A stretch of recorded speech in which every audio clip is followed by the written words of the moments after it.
Hey, so I'm really having a hard time deciding what to post and what not to and everything, but I wanna be able to share stuff but today is another really shit day. I had some bad personal shit happen earlier and everything, and it's just really just taking me down. And I call it being on a death roll. I don't know if anybody happens to know the movie the Crocodile Dundee.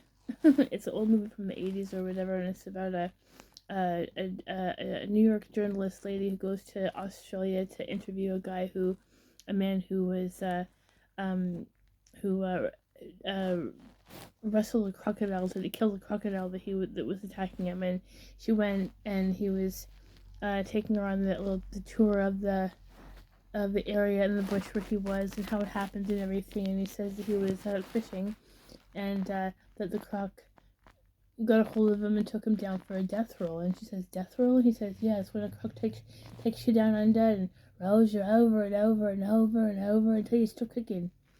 And then, that's what basically it is. And that's what I feel like I'm on right now, is the death roll.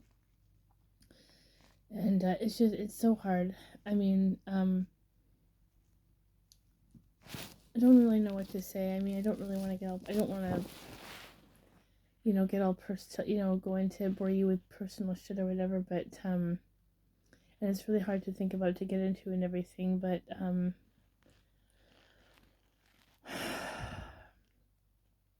basically what happened is that I have a daughter.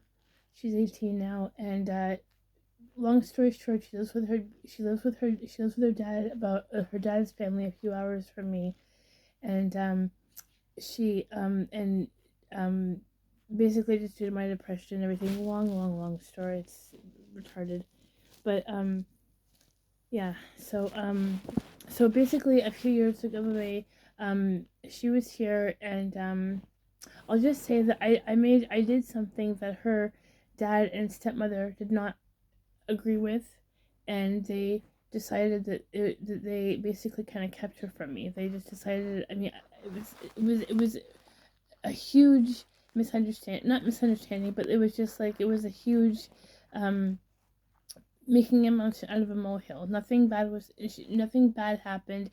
She was never in danger. She was like 15. It's very hard to explain. I don't want to go into the details, bleh. But yeah. So they basically told me that I couldn't see her in person anymore, and they just made it basically impossible for me to see her. The only way that I could see her was going to a place where I couldn't get to, and it was just a really horrible situation.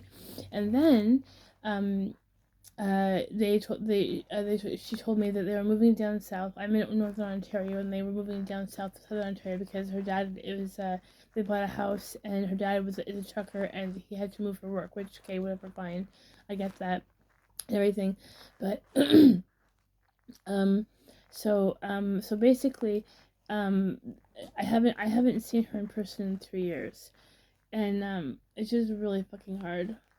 And and then so um, I'm trying to think of how to what the just to kind of oh, I don't think in point form, but I'm saying that okay, so the bottom line is that we've since made everything okay.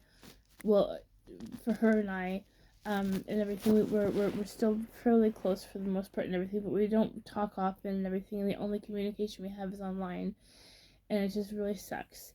And so, uh, and today I saw this post that she made on Facebook and everything, basically saying Merry Christmas to everybody, and and and she tagged her stepmother and her dad and everything, and said I love you, and some other person I don't know, and she said I love you all so much, and blah blah blah blah, and it didn't mention a thing about me, and I just really hurt.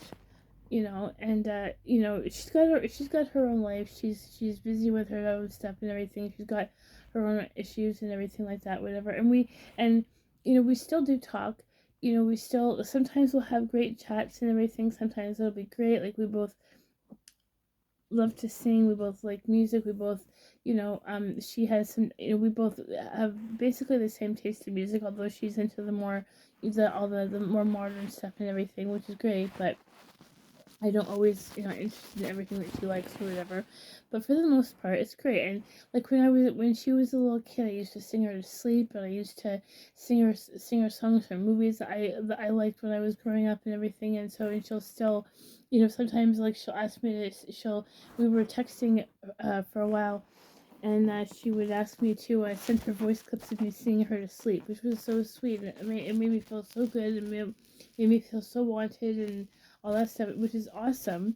And then we won't talk for 2 weeks, or she'll be busy, and I'll try to say hey, and she'll like, I don't feel like talking right now. I'm like, okay, well, and just she's not being rude about it. She just maybe not. She just isn't in the mood, or she's busy or whatever, But yeah, so it's so hard. And she's the only family that I have. My parents are both gone, like I think I mentioned before. I have no family around me, and Christmas just fucking sucks.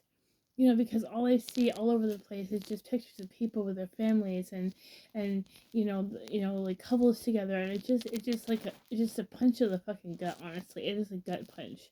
And I mean, I don't begrudge anybody else from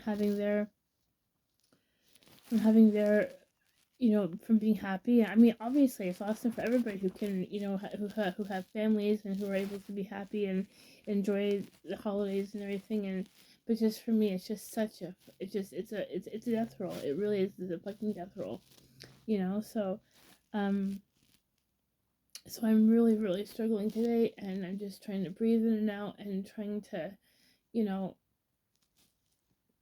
just get through it, and just, I watch a lot of uh I watch shows. Well, there's actually I watch Grey's Anatomy, which is one of a couple of shows that I've watched because for these reasons or whatever. But basically, it's an awesome show. But one of the main reasons I like it is because all the characters are so fucking strong, like mentally strong, emotionally strong. They don't break easily. They don't not cry, but they're not emotional. They're doctors. They think about data and science and statistics and all the mathematical the unemotional stuff. They don't get emotional. But when they do, when something hurts them and they break.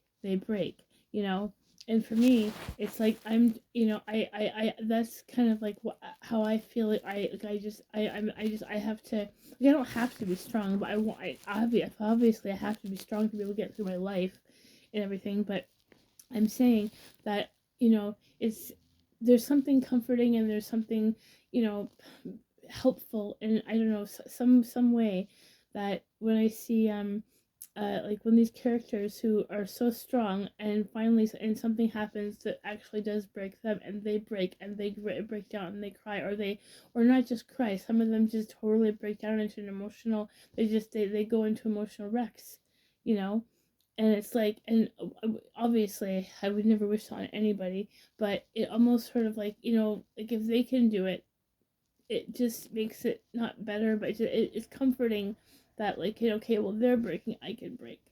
It sounds so silly in a way, but it does help. And or just any that kind of show. Or actually another one is, I don't know if anybody would remember MASH. It was a show when I was a kid or whatever, but that I love that show. It's a brilliant show. But the drama in it, and well, the fact that it takes place during the Korean War and everything, and the horrors that people had to face back then in that time, and those situations and everything, it was just absolutely awful.